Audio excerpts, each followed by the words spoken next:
Olá, povo de Deus! Esta é a Manhã com Deus, estamos iniciando mais uma semana fazendo a jornada do tabernáculo. Estação por estação, estamos nos colocando consciente da presença de Deus nesta manhã de segunda-feira.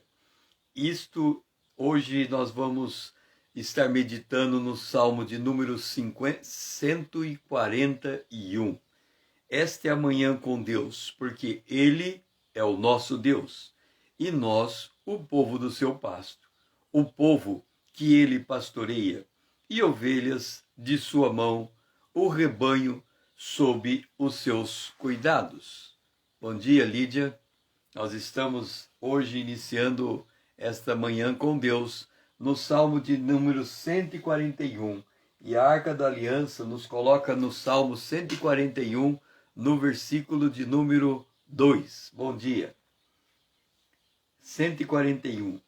Suba à tua presença a minha oração como incenso, e seja o erguer das minhas mãos como oferenda vespertina. Bom dia, Rita. No Antigo Testamento, havia certos trabalhos no templo que se repetiam. Por exemplo, o sacerdote tinha a obrigação de manter a luz do candelabro dioturnamente acesa. A luz não podia desligar. Então você tinha que ir lá e acender a luz e ficar vigiando para que quando faltasse combustível, você jogava mais combustível, azeite, ou seja lá o que queimava, e continuava mantendo a luz acesa. Também você tinha algumas coisas que você colocava no altar de ouro, e aquilo queimava e subia um incenso, uma fumaça contínua diante de Deus. Então você colocava aquele incenso ali e aquele incenso subia diante de Deus. Também havia outros sacrifícios, como ele está dizendo aqui, oferendas feitas na parte da tarde. Então você imagina o tabernáculo funcionando cedo, à tarde e à noite, em cada período uma atividade diferente. Davi observa as atividades acontecendo no tabernáculo e ele toma aquilo para si. Ele diz assim: se tem uma fumaça subindo, e Deus está dizendo que aquela fumaça é agradável a Deus, o que é que eu tenho que pode subir diante de Deus e tornar agradável a Deus? E aí ele percebe que a sua voz, à medida que ele fala, a sua voz ela sobe como um incenso diante de Deus. A sua voz é uma expressão de uma fumaça que sobe na presença de Deus. Então ele captura aquela atividade do tabernáculo e ele diz assim como aquela fumaça está subindo, a minha oração ela também está subindo diante de Deus. É interessante nós notarmos que quando é dito acerca de Daniel, a Bíblia fala que Daniel ficou 21 dias orando diante de Deus. E desde o primeiro dia, a sua oração, ela subiu diante de Deus. Então, ela foi ouvida diante de Deus. Então, significa que aquilo que eu falo sobe. E é interessante que quando eu falo, eu não tenho essa percepção de que minha voz está subindo. Parece que eu estou falando para frente. Mas a Bíblia coloca que a minha voz sobe como incenso. Ele diz assim: suba a tua presença a minha oração. Como será que a nossa oração ela vai subir diante de Deus? Nós lembramos que Jacó, quando ele dorme com uma pedra como travesseiro e o céu como teto, ele vê uma escada descendo do céu até ele e ele vê anjos subindo e descendo. É interessante que Eu estava lendo um texto acerca dessa visão de Jacó deitado, e ele abre os olhos e vê anjos subindo e descendo. E alguém disse assim que ele estava numa região fronteiriça. Ele ia sair de uma região e colocar para outra. E que os anjos que estavam descendo eram os anjos que iam dar proteção para ele na região que ele ia avançar. E os anjos que estavam subindo eram os anjos que deram proteção a ele até o momento onde ele estava. Então estava havendo uma troca de guarda naquele lugar. Da mesma maneira que anjos sobem e descem na presença de Deus, é provável que quando nós oramos, os anjos colhem as nossas orações e eles levam diante de Deus e colocam na presença de Deus o que nós estamos pedindo. Nós sabemos, pela palavra de Deus, que o Espírito intercede por nós em gemidos inexprimíveis. Então, a oração que sobe diante de Deus é porque é uma oração que ela é aceitável diante de Deus. É uma oração que ela é agradável, é aquilo que Deus quer ouvir. Ele quer ouvir a nossa voz.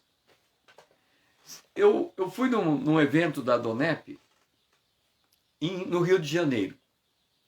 E naquele ano em especial, estava um cantor americano chamado Phil Driscoll. Ele estava tocando. Mas antes de tocar, ele contou um testemunho. E o testemunho dele foi o seguinte: ele toca todo tipo de instrumento de sopro. Então, quando ele tocava, ele tinha instrumentos de sopro em escala do lado dele. Então, ele pegava um, tocava, pegava outro, tocava, pegava outro, tocava.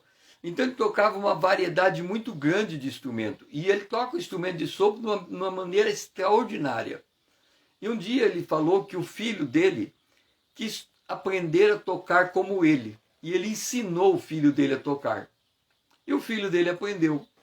Passado o tempo, o filho dele chega para ele e falou assim: pai, vai ter um evento e vão ter 5.000 flautistas tocando. Eu gostaria que você fosse me assistir nesse dia. E ele falou: não tem problema, eu vou assistir. E aí o Phil Driscoll, quem sabe que músico tem a audição perfeita, né? Ele percebe perfeitamente o som. A gente nem sabe o que é isso, mas ele sabe. O fato é que ele chegou tarde no evento. Imagina você, 5.000 músicos tocando. 5.000 tocando. E o Phil Driscoll chega naquele evento, como é que ele vai achar o filho dele no meio de 5.000? O que ele fez? Ele pôs o ouvido para ouvir. E ele começou a ouvir os 5.000 instrumentos tocando. Aí, de repente, ele olhou e falou assim: meu filho está lá, ó. Ele apontou aonde estava o filho por causa do som do instrumento do filho. E aí ele explicou: eu consegui perceber que o meu filho estava tocando naquele lugar porque o som que ele produzia no instrumento era o meu som. O som que eu ensinei ele a produzir. Isso significa que Deus espera ouvir a tua voz no céu. E quando você toca a tua voz, Ele ouve exatamente a tua voz, porque Ele conhece a singularidade da tua voz. E se naquele dia Ele não consegue ouvir a tua voz, Ele sente falta.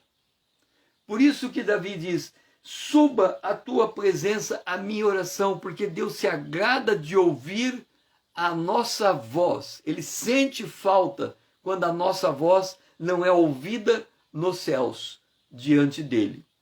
Pai, nós glorificamos a Ti, porque o Senhor fez mais do que abrir o caminho para estarmos na Tua presença. O Senhor anseia e deseja ouvir o som da nossa voz. Ouvir a nossa petição, a nossa adoração, a nossa oração. O Senhor quer a comunhão contigo, Senhor. E que nesta manhã a gente adquira essa convicção de que o Senhor está esperando ouvir nesse dia a nossa voz. É a nossa voz que importa a Ti, Senhor. A singularidade de cada um de nós falando contigo. Essa é a nossa oração. Em nome de Jesus, a quem nós amamos. Amém.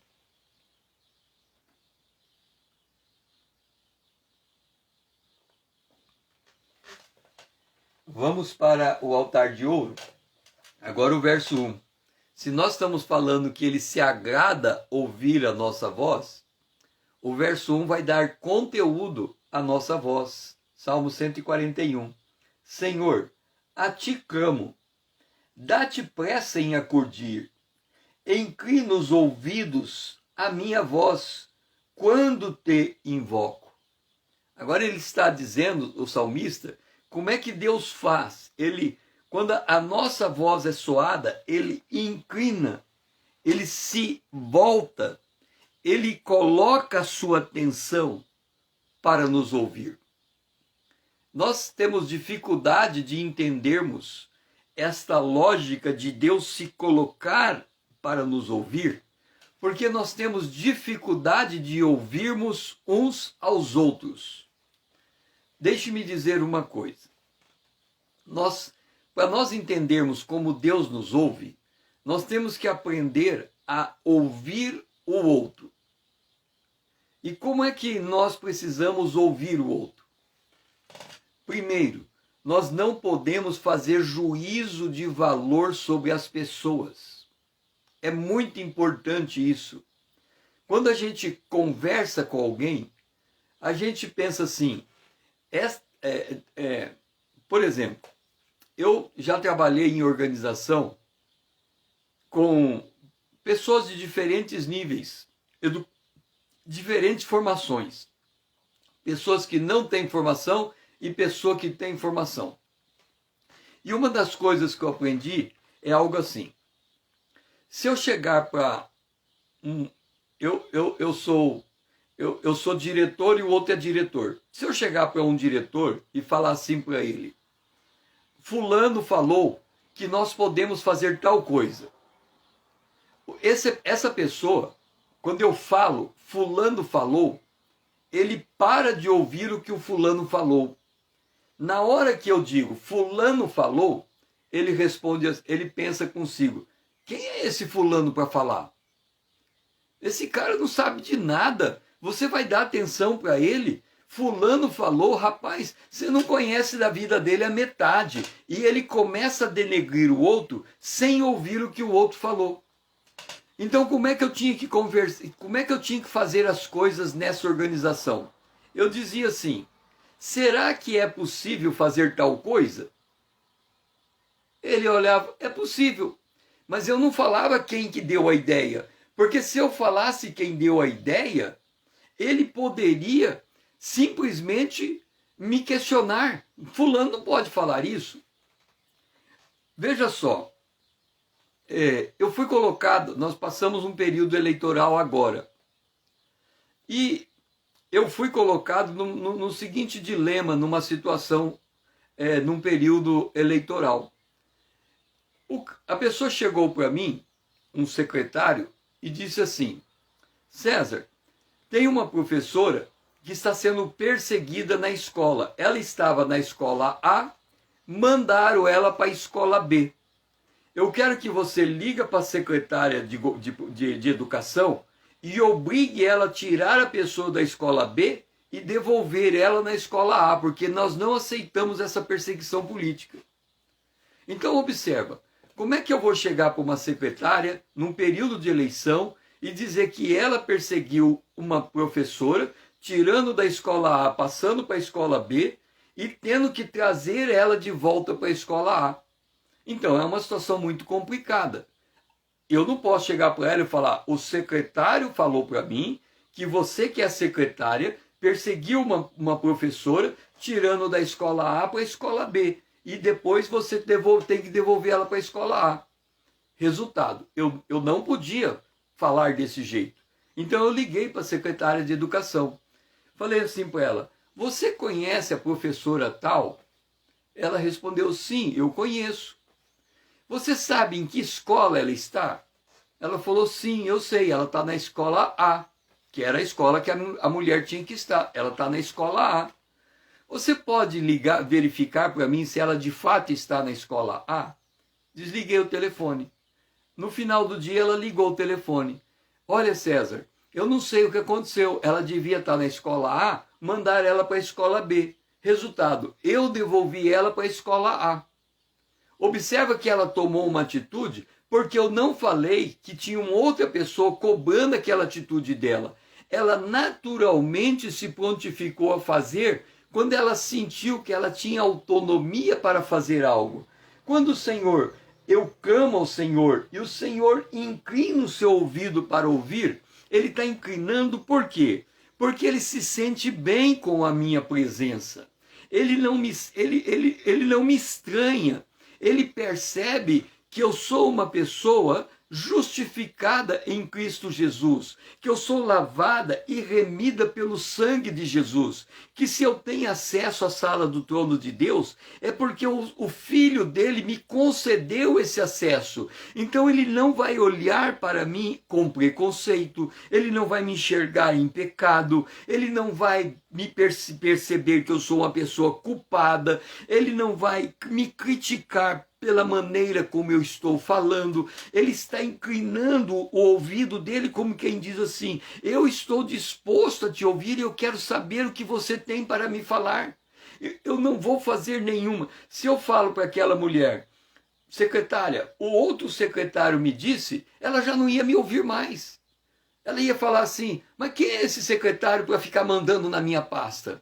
O orgulho já ia subir, a soberba já ia subir. Quando você está pronto para ouvir, você não tem nenhum traço de soberba, nenhum traço de orgulho, nenhum traço de prepotência. Quando Deus está inclinando os ouvidos, Jesus vinde a mim o cansado e oprimido, e eu vos aliviarei. Aprendei de mim que sou manso e humilde de coração. É com essa mansidão que o Senhor inclina o ouvido dele à nossa oração. É com esse cuidado, com esse tato, com essa maneira de perceber a nossa singularidade.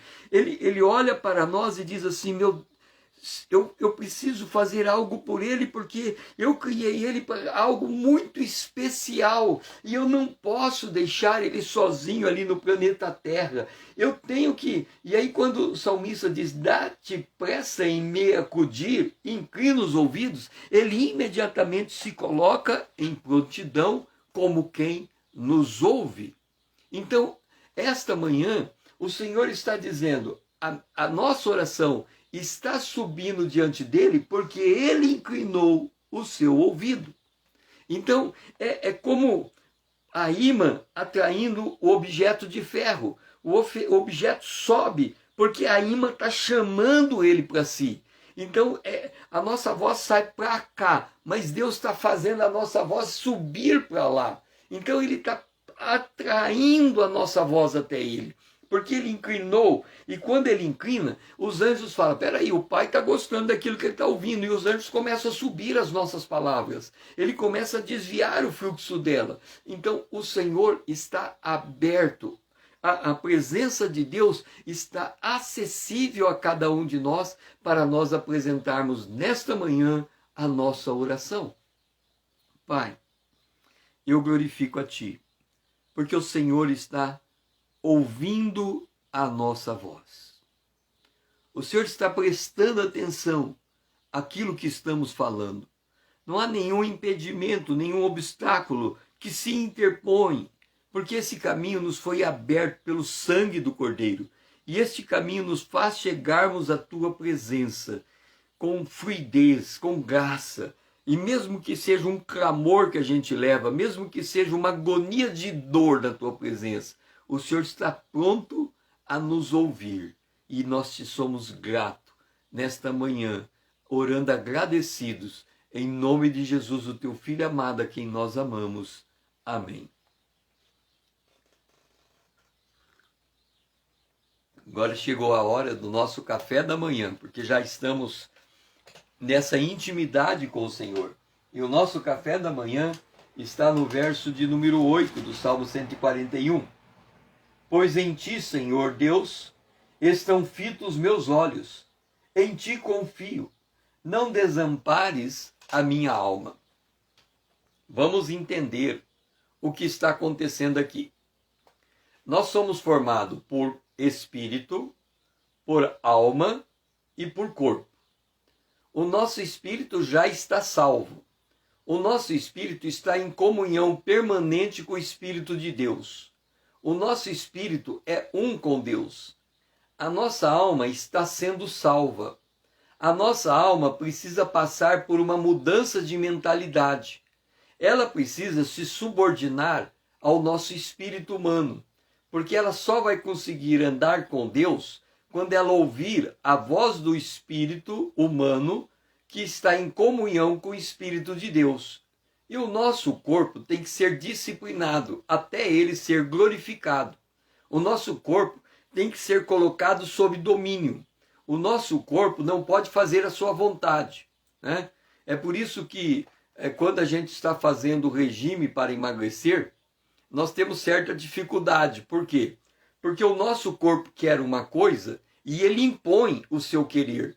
E a gente que tem um plano de alimentação, a gente não segue aquele plano de alimentação, a gente não segue aquilo que a gente pensa que deve ser, a gente segue aquilo que o corpo está exigindo que seja. Então, nós temos essa dificuldade porque o corpo, às vezes, se torna mais forte que a nossa mente. Se nós temos uma receita para seguir, e nós seguimos aquela receita, nós temos que aprender a subjugar o nosso corpo. Então, a nossa alma tem que ter a mente renovada para fazer o que o Espírito faz, e o nosso corpo tem que entrar debaixo de disciplina para ser obrigado a fazer aquilo que vem do nosso espírito. Então é assim que funciona. Então no verso 8 diz assim: pois em ti, Senhor Deus, estão fitos os meus olhos. Os meus olhos estão olhando para o Senhor. Note uma coisa.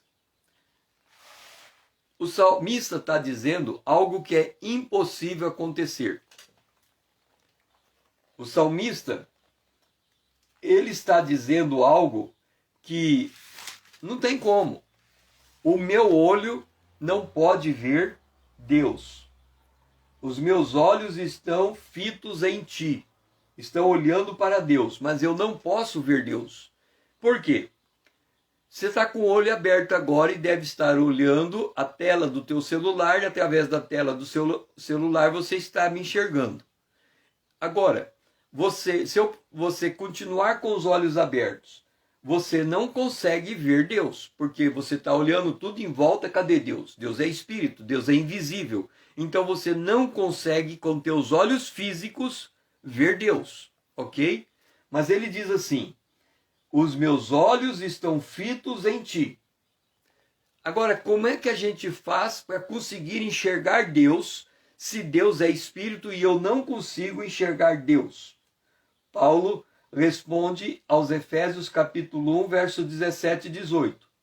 Para que o Deus de nosso Senhor Jesus Cristo, o Pai da glória, vos conceda espírito de sabedoria, espírito de revelação, no pleno conhecimento dele, iluminando os olhos do vosso coração. Então significa que para eu ver Deus, os olhos do meu coração é que precisa ser iluminado, e quem ilumina é Deus. A próxima estação é o candelabro. O candelabro é a luz de Deus no nosso coração. Então, nós precisamos que Deus traga luz para dentro do nosso coração, para que através do nosso coração a gente enxergue Deus. Então ele não está falando dos nossos olhos físicos, dizendo, eu estou olhando agora para Deus fisicamente. Ele está dizendo, o olho que está no meu coração, os olhos que estão no meu coração, porque se há corpo natural, já falamos disso, há corpo espiritual. Se existe um corpo espiritual, tem um olho espiritual, tem um ouvido espiritual e tem uma boca espiritual. A Bíblia diz assim, uma vez Deus disse, duas vezes eu ouvi. Eu pergunto para você, como é que Deus fala uma e eu ouço duas?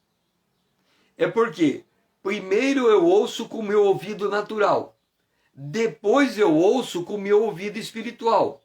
Primeiro eu vejo com meus olhos naturais, depois eu vejo com os meus olhos espirituais. Aí você vai dizer, agora você se complicou. Se Deus é espírito, como é que eu posso ver Deus com o meu olho natural? Olho natural. Salmo 141. Olho natural. É meu olho natural que está lendo. Em ti, Senhor, estão fitos os meus olhos. O meu olho natural leu a palavra de Deus, que é natural. E a palavra de Deus diz, os meus olhos estão fitos em ti. Agora que no meu olho natural eu entendi que eu posso ver Deus, e o meu olho natural não vê um ser espiritual, então eu tenho que procurar aonde está meu olho espiritual para enxergar Deus. Então eu olho agora pelo meu coração, e o meu coração vê Deus. Então o meu olho natural me levou a enxergar o meu olho espiritual. E o meu olho espiritual está na presença de Deus, enxergando Deus. Eu então estou conectado com Deus através dos meus dois olhos. Eu estou conectado a Deus através dos meus dois ouvidos, porque você terminou de ouvir a palavra de Deus, ela entrou no teu ouvido natural e ela entrou no teu coração, o teu ouvido espiritual. Por isso que quando a gente lê Apocalipse diz, quem tem ouvido, ouça o que o Espírito diz à igreja. Quem tem ouvido natural, ouça com seu ouvido espiritual o que Deus tem para a sua igreja. Então nós temos que adquirir a habilidade de ouvir com o nosso ouvido natural, transformando em linguagem espiritual, ouvindo também. Quando a mente conecta com o coração, nós temos a fé ou a crença articulada. A crença é a fé em contato, aliás, a crença é o raciocínio encontrando lugar no coração e o coração achando espaço no raciocínio. Quando o raciocínio e o coração entram em harmonia, nós enxergamos a fé. Nós transformamos isso em fé.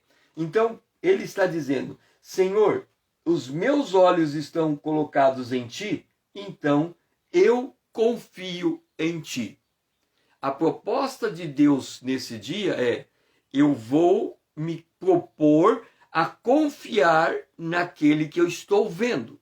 Eu estou vendo com os olhos do meu coração, não é com os meus olhos físicos. As circunstâncias não determinam a minha fé.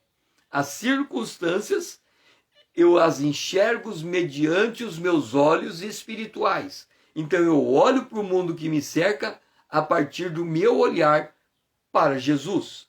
Então eu olho o mundo através dos olhos de Deus. Eu olho o mundo através da palavra de Deus, porque a minha confiança não está depositada na minha capacidade, na minha força, no vigor dos meus braços. A minha confiança está depositada no fato de que eu tenho um Deus que está inclinado a me ouvir e conhece a minha estrutura e sabe da minha necessidade e provê para o dia de hoje a minha bênção.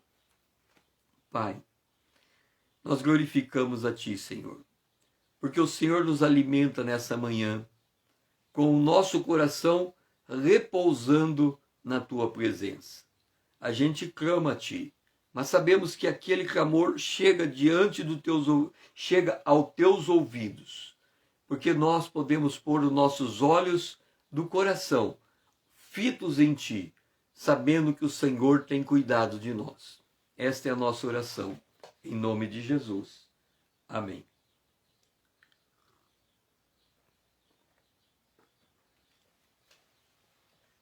E vamos para o candelabro, voltando agora para o verso de número 4.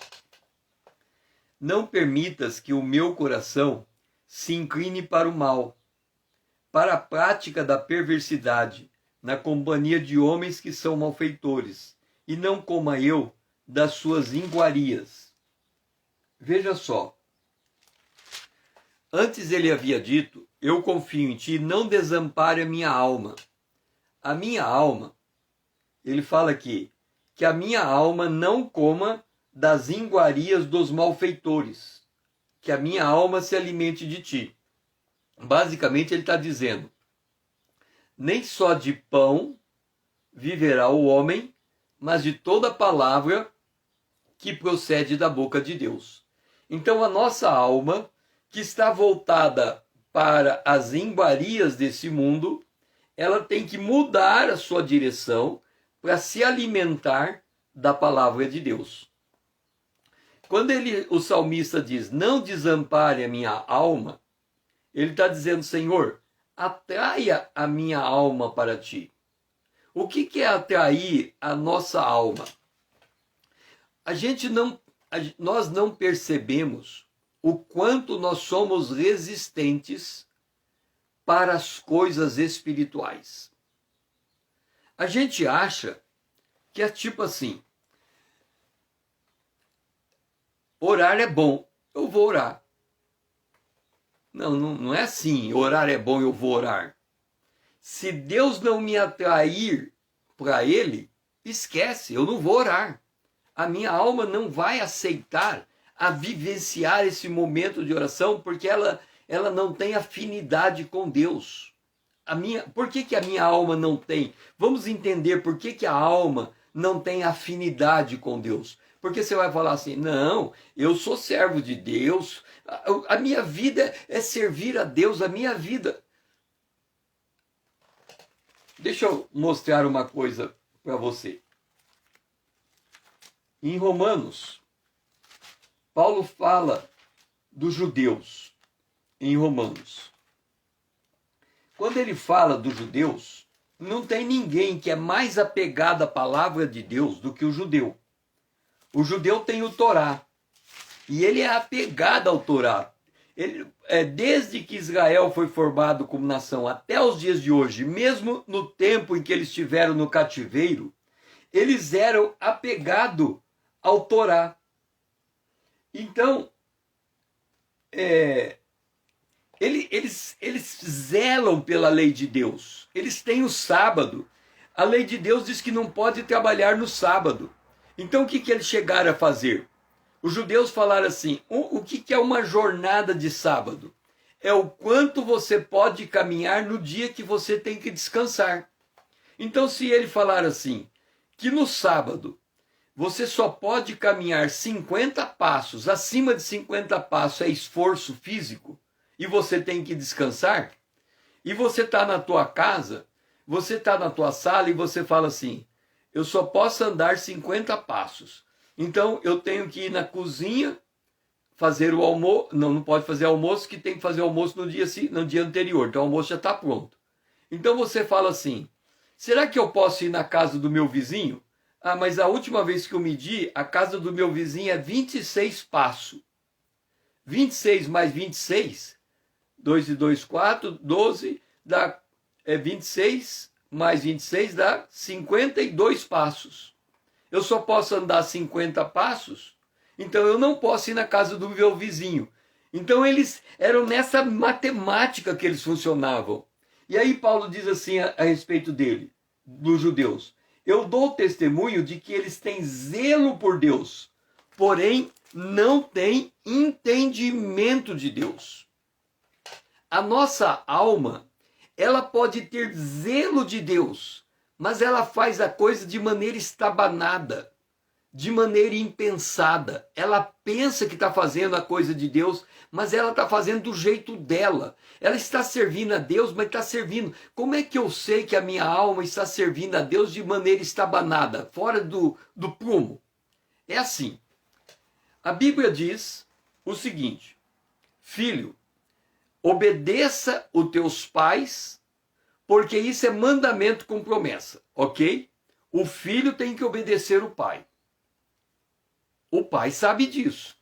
Aí o pai chega para o seu filho e fala assim, filho, vai pegar tua roupa suja e colocar no cesto para lavar. O que o pai espera? O filho tem que obedecer o pai. Aí o filho não obedece. O que o pai faz? Eu já disse para você que é para você pegar na tua roupa suja e colocar no cesto.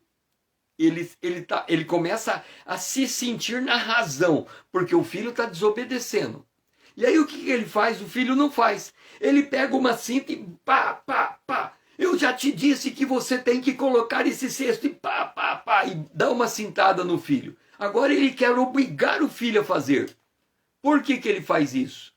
Porque ele tem zelo da lei, mas sem entender que ele tem que atrair o seu filho em amor à obediência daquele comando. E ele, como ele não consegue atrair por amor, ele impõe a força bruta. Porque a única maneira que ele entende que a lei de Deus é idolatrada e ninguém pode quebrar essa lei. E se alguém quebra essa lei, ele se sente no direito de bater no outro, de gritar com o outro, de explodir com o outro, porque ele se acha na razão. Assim que funciona a alma. Então, todas as vezes que você falar para alguém de algo e a pessoa não fizer o que você falou e você ficar irado, é a tua alma no comando. Deus não está nesse negócio. Porque Deus não atrai ninguém desta forma. Olha o filho pródigo. Ele pediu a herança do pai. O pai falou, está aqui a herança. Vai embora, siga a tua vida, faça o que você quer. E o pai ficou ali de braço cruzado, esperando por ele. Só quando o filho voltou, é que o pai foi ao encontro dele. Até aquele momento, o pai ficou de braço cruzado, porque o filho resolveu ir embora e fazer a sua vontade. Então o pai, não era o que ele queria. Ele podia mandar gente atrás do filho dele, mas ele cruzou o braço. Por quê? O filho se determinou a se afastar do pai. O pai deu a liberdade para o filho seguir o seu caminho. E nós fazemos as coisas com zelo, no sentido de querer prender tudo junto conosco e não damos espaço para a pessoa crescer. A nossa alma é desse jeito. Então, quando o Salmo 4 diz, não permita que o meu coração se incline para o mal, ele está dizendo, Senhor, não deixa a minha alma fazer as coisas de forma estabanada, de forma impensada, da sua própria maneira de ser. A nossa alma tem que aprender a pensar de acordo com a palavra de Deus. Ela tem que ser reeducada. Assim como você fala assim, por exemplo, você chega para o teu filho e fala assim, você não pode falar palavrão. Aí teu filho fala palavrão, você briga com ele. Por que você está falando palavrão? Você não sabe que isso é boca suja. Você tem que passar sabão na tua boca. Ok? Você está dizendo para o teu filho. Agora pensa no teu filho sendo a tua alma. Você não pode chegar para a tua alma e dizer assim, minha alma, você tem que orar, você tem que jejuar, você tem que ler a Bíblia, você tem que isso, você tem que aquilo. A alma olha para você e fala assim, eu quero descansar, eu quero dormir. Eu quero brincar, eu quero correr, eu quero fazer outra coisa. Que história é essa de você me obrigar a ler a palavra de Deus? É assim que a alma responde. Então, qual é a nossa oração? Senhor, atrai a minha alma para ti. Assim como eu tenho que atrair o meu filho à obediência em amor, assim eu quero que o Senhor atrai a minha alma para ti. Assim como eu sou superior ao meu filho e ele é obrigado a me obedecer, assim, Senhor, o Senhor é Senhor sobre a minha vida. Então traga a minha alma para a tua presença. Ensina a minha alma a se alegrar contigo. Senhor, não deixe o meu coração se inclinar para o mal. Não deixe eu ser envolvido por aquilo que o mundo está me atraindo. Senhor, me desliga. A Bíblia diz que Jesus morreu para ele me desarraigar do mundo. Então eu tenho que pedir para ele. Esse clamor do salmista é, Senhor, acerta minha alma. Pega minha alma, Senhor, e trata com ela, mas trata com carinho, com zelo, com amor, para que ela sinta vontade de voltar. Aí o salmista diz, a minha alma anseia por ti, como a gazela tem sede pela água. É por quê? Porque de tanto ele orar a Deus, pedindo para Deus trazer a sua alma para a presença, ele percebe que a sua alma mudou de atitude. Agora a sua alma quer se voltar para a presença de Deus. Então, nós temos que hoje examinar como é que está a nossa alma. Ela está querendo sair fora da presença de Deus, ouvir para a presença de Deus. Se ela está querendo sair fora, eu não tenho que bater na minha alma, eu tenho que falar com Deus para Ele trazer a minha alma, porque é esse o papel de Deus, atrair a nossa alma para Ele.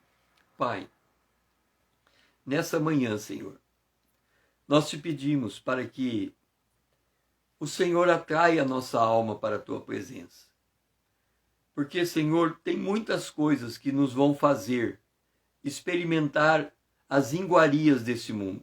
Ou seja, responder a esse mundo de acordo com a nossa alma, de maneira estabanada, impensada, agressiva, irada. Por quê? Porque a nossa alma está presa a esse mundo, Senhor. Qualquer coisa ela estranha. Mas a nossa alma tem que ser atraída a Ti. Ela tem que ter sede de Ti. Nós estamos falando de nós mesmos, Senhor, de uma parte do nosso ser que se rebela contra Ti, do nosso coração que se inclina para o mal. Atrai o nosso coração para Ti. Assim como o Senhor abre os olhos do nosso entendimento no nosso coração, atraia o nosso coração para a Tua presença. Nós estamos pedindo, Senhor, que o Senhor entre dentro de nós e assuma o governo da nossa vida e nos lidere. É isso que nós estamos orando, Senhor.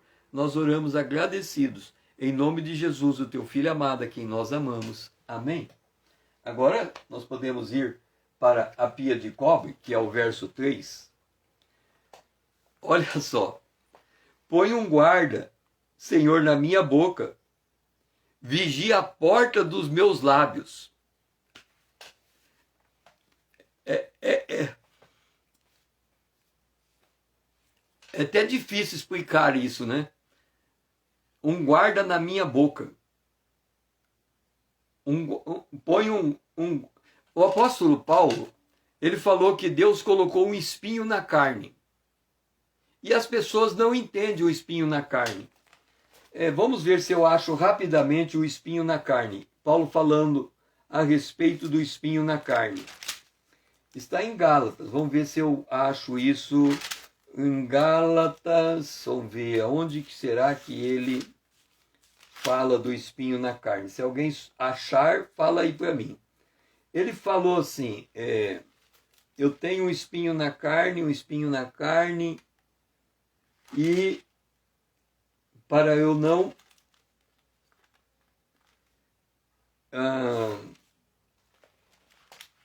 ele fala que ele tem um espinho na carne.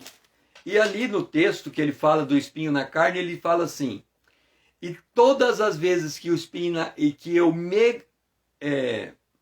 todas as vezes que eu me orgulho, o espinho na carne me esbofeteia.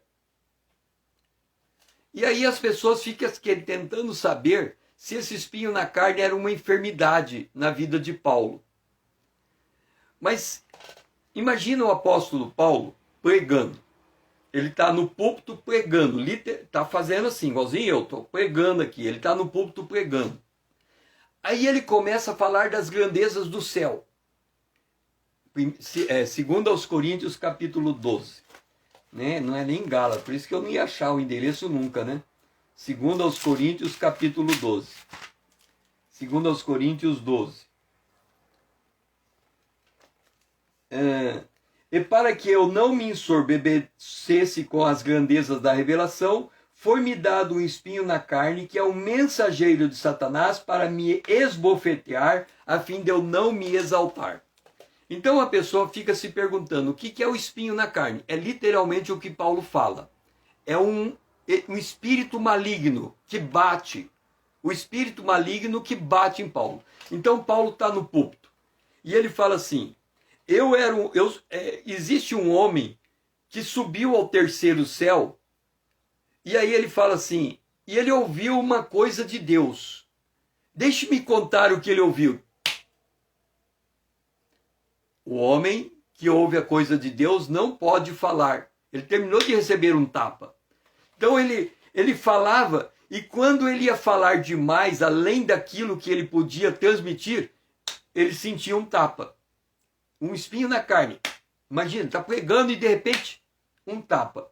Aí ele para. Aí ele cai na real de novo. Ele fala, pera, eu não posso falar disso. Aí ele começa a falar, de repente ele vai falar uma revelação do céu. Outro tapa. Ele para. Então, põe um guarda, Senhor, na minha boca. Como que esse guarda vai travar a nossa palavra? Deus pode fazer de muitas maneiras. Por exemplo, quando você começa a falar, a pessoa diz assim: será que você não deixa eu falar? Quando a pessoa te repreende, deixa eu falar, o que ela está fazendo? É como se fosse um guarda na tua boca. Ela está falando: para um pouco de falar e começa a me ouvir. É que a gente está tão envolvido naquilo que a gente pensa e naquilo que a gente fala, que a gente não quer parar um pouco para ouvir o outro. Então a gente tem que ter um guarda, um vigia na porta do nosso lábio. Esse vigia,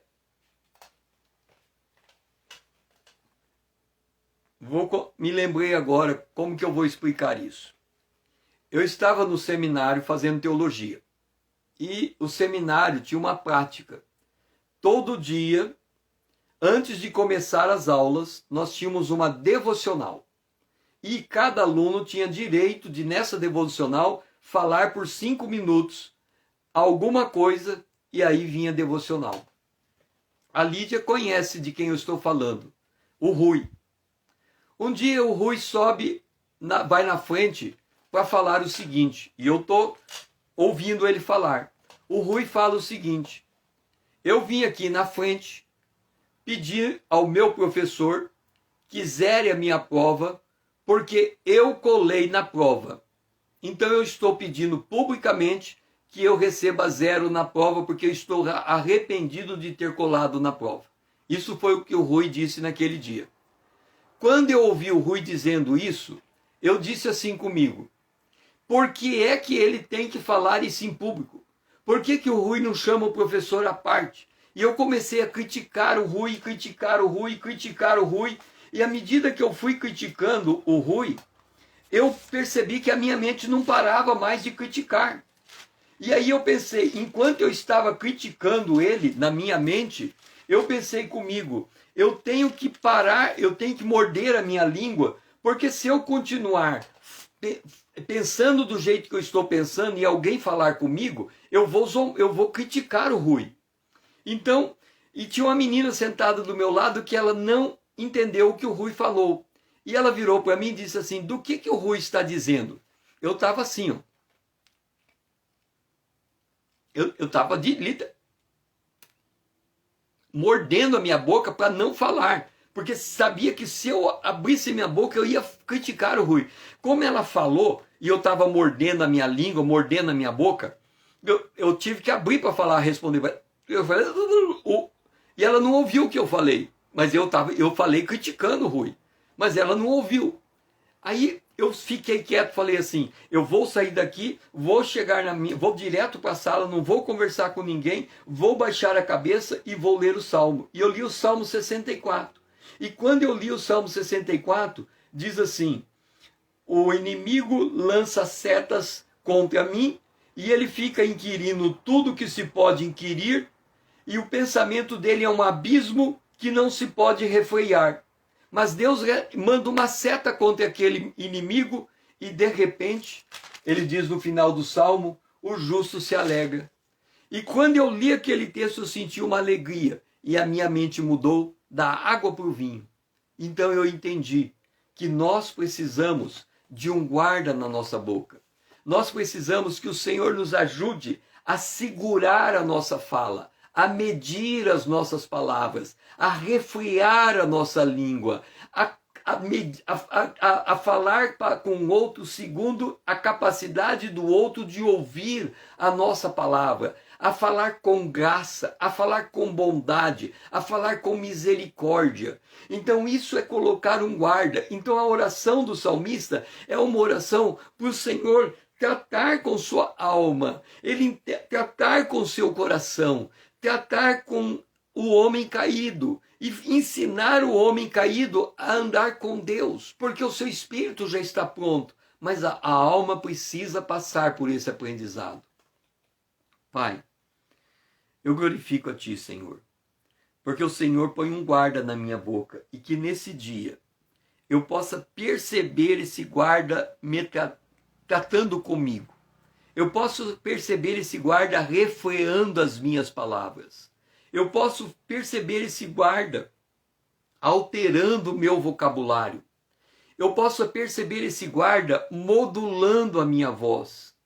Eu posso perceber esse guarda travando a minha língua quando eu não devo expressar-me e somente ouvir.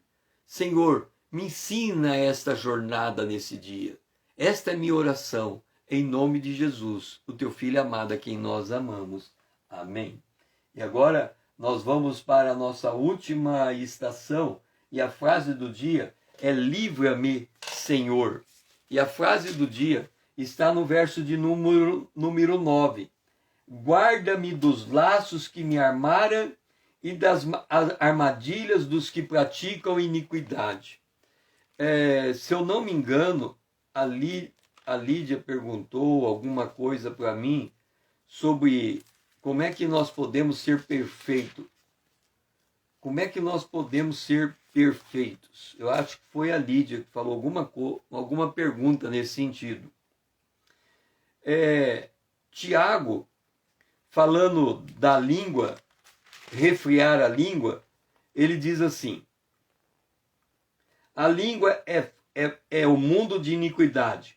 A língua está situada entre os membros do nosso corpo e contamina o corpo inteiro. E não se põe em chama toda a carreira da existência humana, como também é posta ela mesmo em chamas pelo inferno.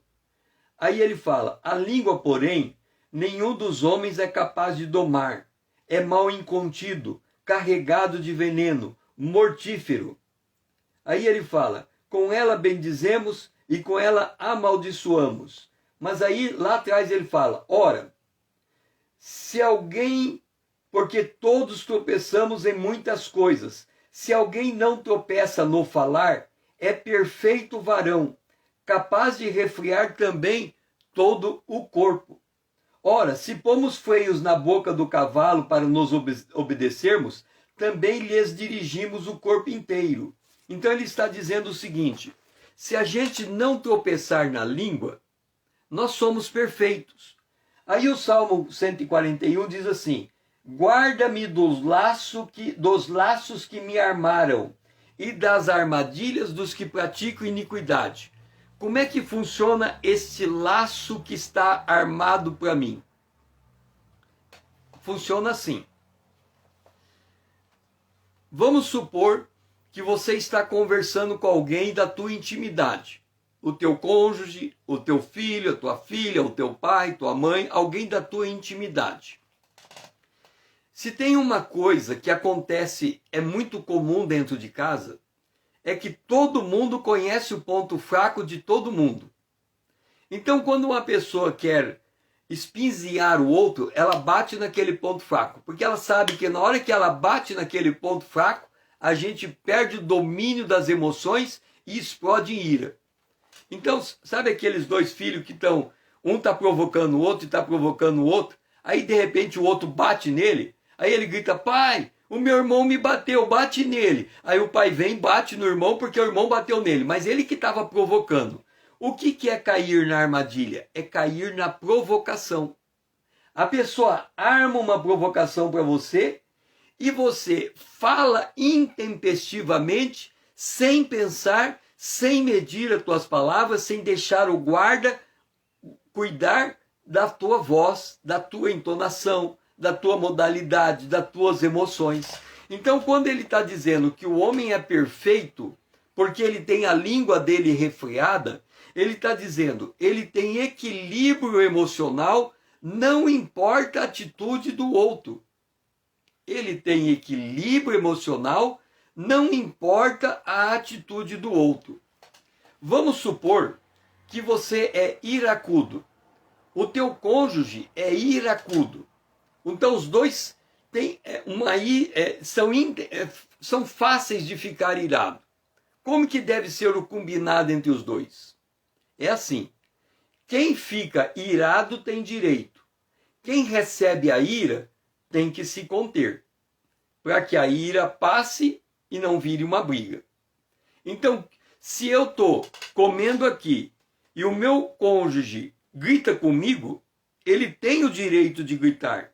Eu tenho que continuar na minha calma, observando até que ele se acalme. Da mesma maneira, se eu grito com ele, com meu cônjuge, eu tenho o direito de gritar, mas ele tem que manter a calma para que eu volte ao meu estado normal. Porque se nós, ira com ira, explode em contenda. Então, se um está irado e o outro não, um absorve a ira do outro e a contenda reflui, e aí você tem a paz estabelecida.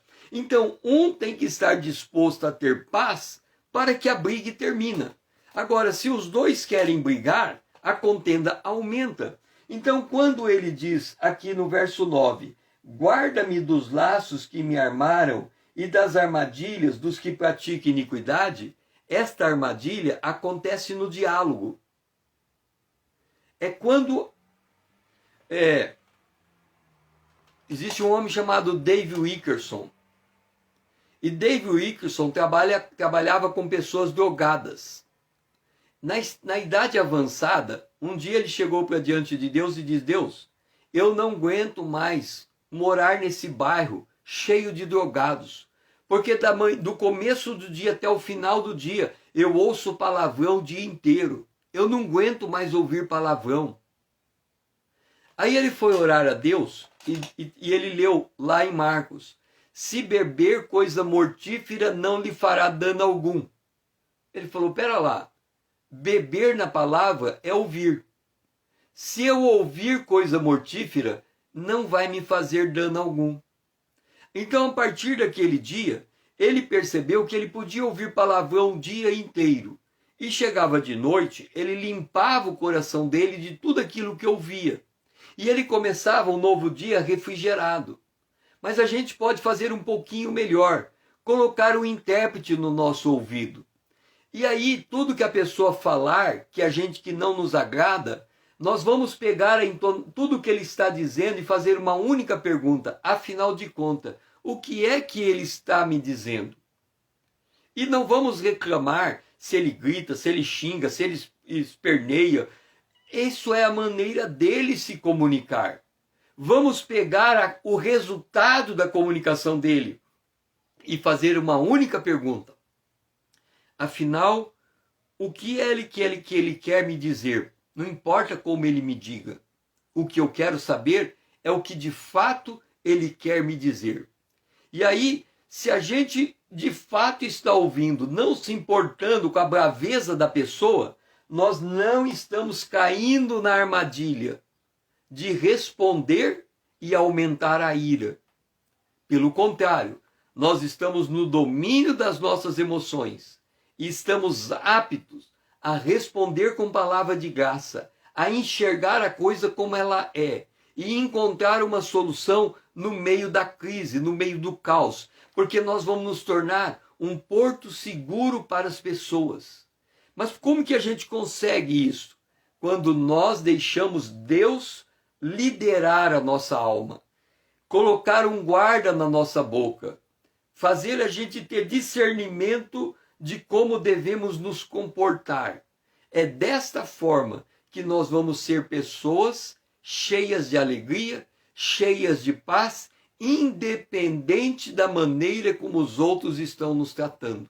Porque nós conseguimos fazer a nossa alma ser atraída para a presença de Deus e ali permanecer. Então, que o Senhor, nesse dia, Ele nos dê este equilíbrio emocional.